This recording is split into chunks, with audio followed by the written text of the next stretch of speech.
What happens when two of the most outspoken women in media face off in front of millions of viewers? What happens when years of quiet tension finally explode into one of the most uncomfortable moments ever seen on television? Megyn Kelly completely took apart Meghan Markle in a way that left the whole studio silent and social media burning up. This wasn't just another celebrity interview that went wrong. It was a masterclass in exposing someone's contradictions. Live on national TV. Make sure you subscribe and leave a comment below, because this story will make you question everything you thought you knew about media manipulation and public image. The View studio was buzzing with its usual pre-show energy when Megyn Kelly walked onto the set as a guest host for the day. The producers had been teasing this special episode for weeks, knowing that Kelly's straight shooting style would bring a very different energy to the show. What they didn't expect was just how explosive things would get once Meghan Markle arrived as the featured guest to talk about her newest philanthropic projects. As Megyn took her seat, her perfect smile in place, she began her polished talking points about empowerment and social justice. "I've always believed we all have a responsibility to use our platforms for good," Megyn said, her voice calm and rehearsed. "That's why I'm so passionate about my work with organizations that help women and children across the world." Kelly leaned forward slightly, her journalist instincts kicking in. "That's interesting, Megyn. Can you tell us exactly which organizations you're working with right now and what your daily involvement looks like?" The question sounded simple, but something in Kelly's tone made Megyn hesitate for just a second. "Well, there are several organizations," she replied. "And I prefer to keep some of my charity work private because I don't believe in doing good deeds for publicity." "How convenient," Kelly said with a small smile that didn't reach her eyes.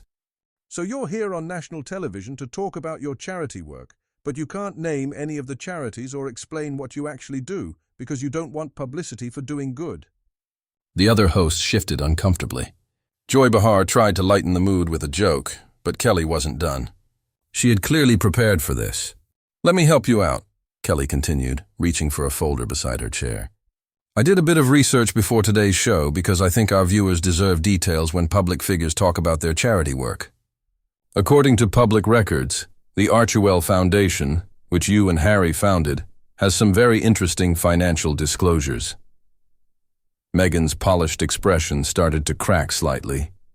"I'm not sure what you're implying, Megyn, but everything we do is completely transparent and honest." "I'm not implying anything," Kelly shot back. "I'm stating facts. Your foundation received over $13 million in donations, but according to your own filings, less than 30% went directly to charitable causes. Where did the rest go?" The studio fell quiet except for the low hum of cameras. Megyn's media training took over as she tried to redirect. "Well, there are administrative costs, and building a foundation takes structure. We need to pay our staff fair wages." "Of course," Kelly said slowly. "Administrative costs. Your administrative costs included $200,000 to a PR firm, $300,000 in consulting fees to companies owned by your personal friends, and almost $500,000 in travel expenses. That's quite a lot of administration for a foundation that gave away less than $4 million to actual causes." "Those are private business matters," Megyn said tightly. "I don't think it's right to discuss those numbers on TV." "But you just spent 10 minutes talking about transparency and responsibility," Kelly replied coolly. "So which is it? Are you transparent, or are your business practices too private when it's inconvenient to explain them?" The other hosts were silent. Whoopi Goldberg, usually quick to interrupt, just watched as Kelly calmly took apart Megyn's talking points. Megyn tried to change tactics, her tone softening. "I think it's unfair to attack someone who's genuinely trying to make a difference. I've always been committed to helping others, even before I was in the public eye." Kelly didn't blink. "Help me understand that timeline, Megyn. Before you married Harry, what charity work were you involved in? And please be specific, because I have your pre-royal resume right here." "I was involved in different causes," Megyn said vaguely. "I supported groups focused on women's rights and social justice like—" "Well?" Kelly pressed. "There were several," Megyn said, stumbling. "I don't have the exact names memorized." Kelly opened her folder again. "According to your representatives at the time, Your involvement included one film trip to Rwanda for a water charity and a few social media posts about various causes. There's no record of regular volunteering or steady donations. So when you say you've always been committed to helping others, what do you really mean? The camera caught Meghan glancing toward the producers off stage, silently asking for help. When none came, she pushed back. What's happening here is that you're trying to discredit me because of some personal agenda, Meghan said, her voice rising. This feels like an attack, not an interview. Kelly leaned back. Personal agenda? Meghan, I've never met you. I have no personal issue with you. What I do have is a duty to ask the questions our viewers want answered. When public figures come on television asking for support and donations, those questions are fair. The tension was thick. Meghan's tone sharpened. I think what's really happening is that you're uncomfortable with a strong woman who speaks her truth. Kelly smiled for real this time. Are you seriously trying to play the strong woman card with me, Meghan? I've been in journalism for over 2 decades. I've interviewed presidents and challenged world leaders. I'm not intimidated by anyone sitting at this table. The audience started murmuring. Some looked uneasy, others seemed thrilled by the intensity. Meghan tried again. This is exactly the kind of treatment I've faced from the media for years. Constant questioning, constant criticism, never taking me at my word. Welcome to being a public figure, Kelly said calmly. You ask people for their trust and their money. When you make claims, people get to ask questions. That's not persecution. That's accountability. It's different for me, Meghan said, because of who I am and what I represent. Kelly tilted her head. And what do you represent, Meghan? I represent change, progress, a new way of thinking about service and duty, Meghan said. Anyone can say they represent change, Kelly said. But what specific changes have you actually made? What measurable progress can you point to? Because from what I see, you talk about change more than you create it.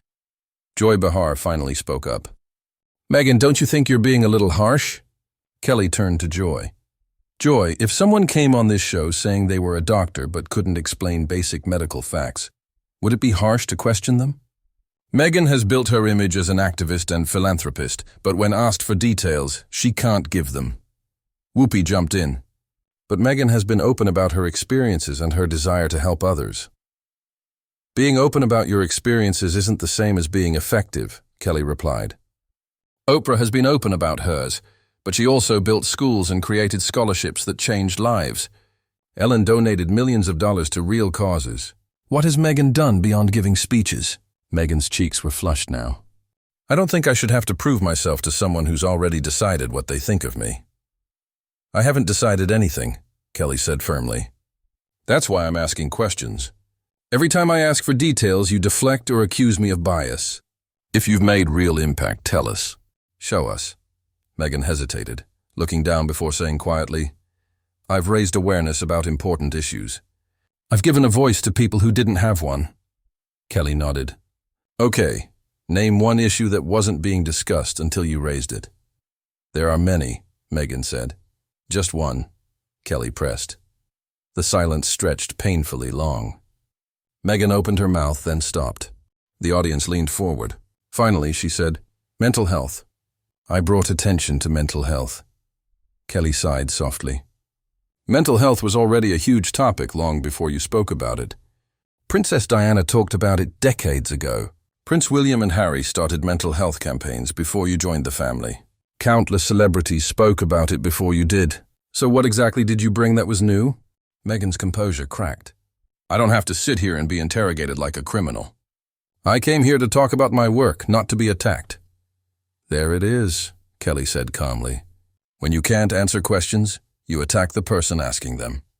You accuse them of having an issue with you. It's the oldest move in the book.